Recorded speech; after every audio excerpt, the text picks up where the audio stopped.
ኢትዮጵያ ለማኝ ሀገር ነች። ለማኝ ደጅጠኝ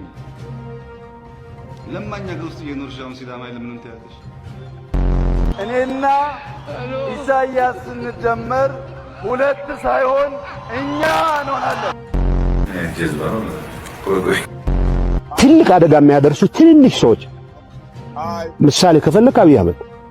ኦቦሌስ ሸኔት አፋን አማሪፋ ዱበተመለ ኦቦሌስ መሸኔት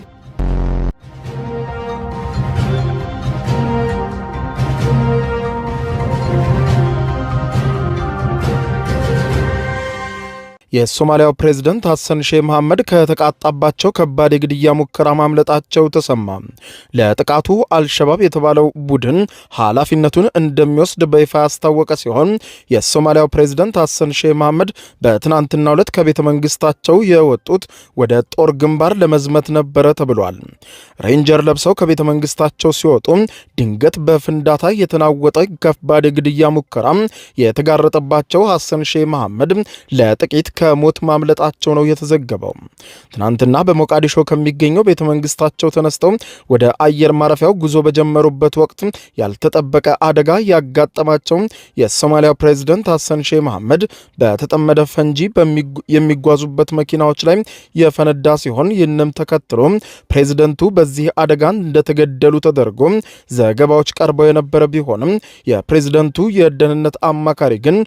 ፕሬዝዳንቱ ምንም አልሆኑም አሉ ሲሉ በማህበራዊ ትስስር ገጻቸው ጽፈዋል። ፕሬዝዳንቱ ከዚህ አደጋ በኋላ ወደ አየር ማረፊያው ተጉዘው በሄሊኮፕተር ወደ ሂራን ግዛት መሄዳቸውም ተዘግቧል። በዚያው በአካባቢው ባለስልጣናትና ወታደራዊ መኮንኖችም አቀባበል ሲደረግላቸው የሚያሳዩ ምስሎችም ተሰራጭተዋል ተብሏል። በዚህ አካባቢ በሶማሊያ መንግስትና በአልሸባብ ቡድን መካከል ጦርነት የሚካሄድ ሲሆን ፕሬዝዳንቱም ወደዚህ ለመሄድ ያቀዱት በስፍራው ተገኝተው ወታደሮቻቸውን ለማበረታታት አስበው ነበር።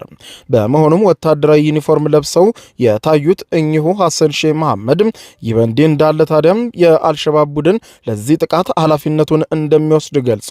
በፕሬዝዳንቱ ላይ ያነጣጠረ ቀጣይ ጥቃትም እንደሚፈጽም ዝቷል።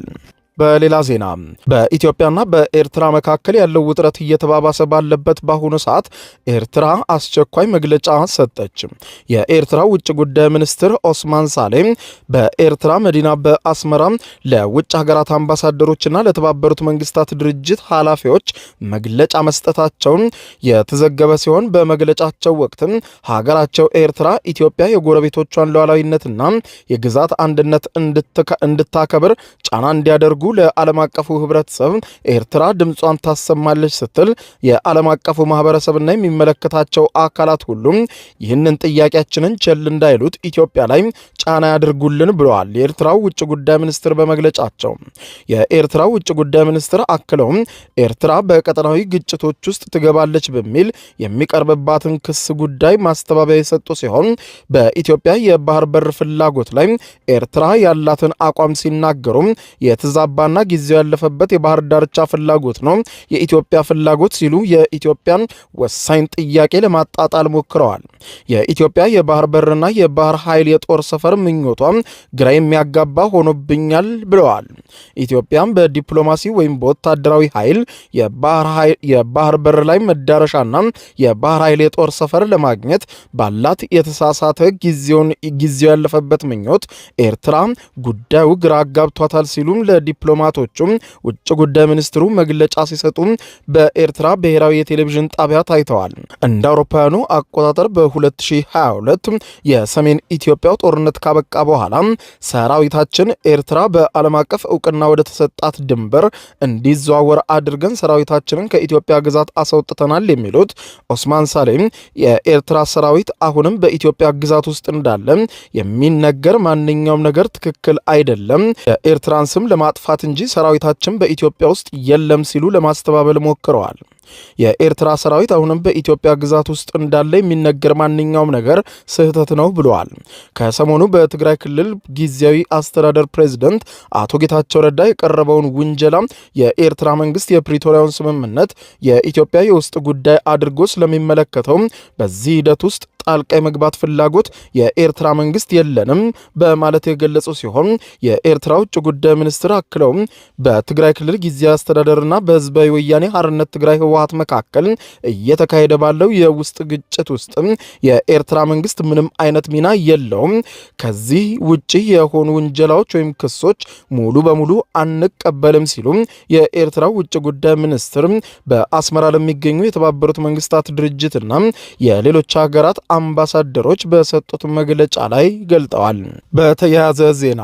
የህዝባዊ ወያኔ ሓርነት ትግራይ ህወሓት ወታደራዊ ክንፍ በሰላማዊ ዜጎች ላይ ግድያና የመብት ጥሰት በመፈጸም ክስ እንደተመሰረተበት ተሰምቷል።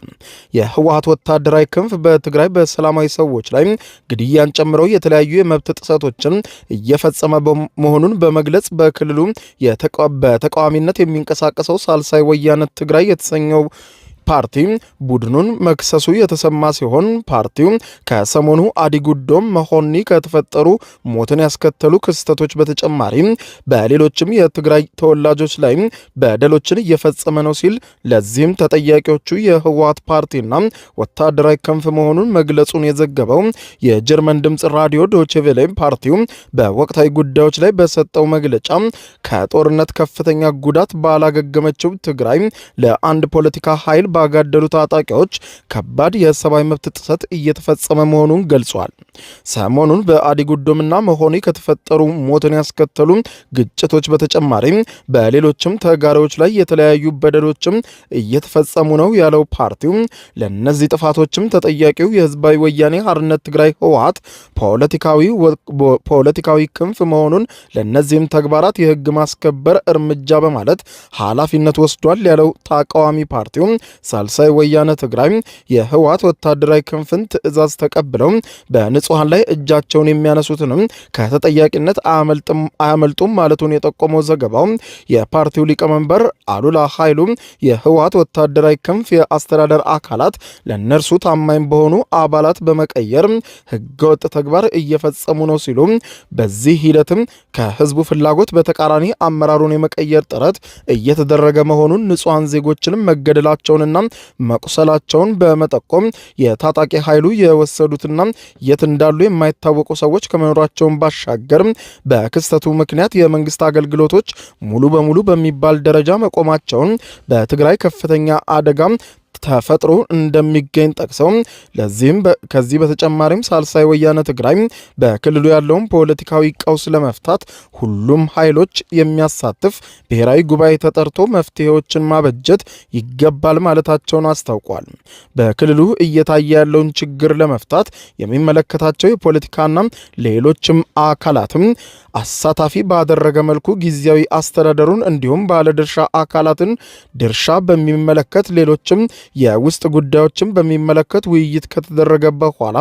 ውሳኔውን በመያዝም የፌዴራል መንግስቱን ጨምሮ ወደሚመለከታቸው አካላት ለድርድር መቅረብ እንደሚቻል ሊቀመንበሩ የጠቆሙ ሲሆን ፓርቲው ከዚህም በተጨማሪ እያንዳንዱ የህወሓት ሰራዊት አባላትም ራሳቸውን ኮርና ከኮርም በላይ ብለው ከሚጠሩ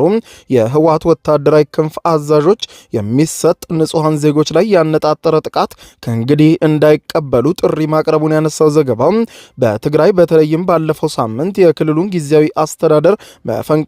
መፈንቀል ያለውና በታጣቂዎች የተደገፈ አስተዳደር አካላትን የመቀየር ተግባራትም በተለያዩ ከተሞችና ወረዳዎች እየታየ የቀጠለ ሲሆን ይህንን ተግባርም በዶክተር ደብረጽዮን ገብረ ሚካኤል የሚመራው የህወሓት ክንፍ ሂደቱን ህግ ማስከበር እንቅስቃሴ ነው ሲሉ መጥራቱን የገለጸው ፓርቲው ከህግ ውጭ እንደሆነ ገልጾ ሁኔታው ተቀባይነት እንደሌለው ገልጧል።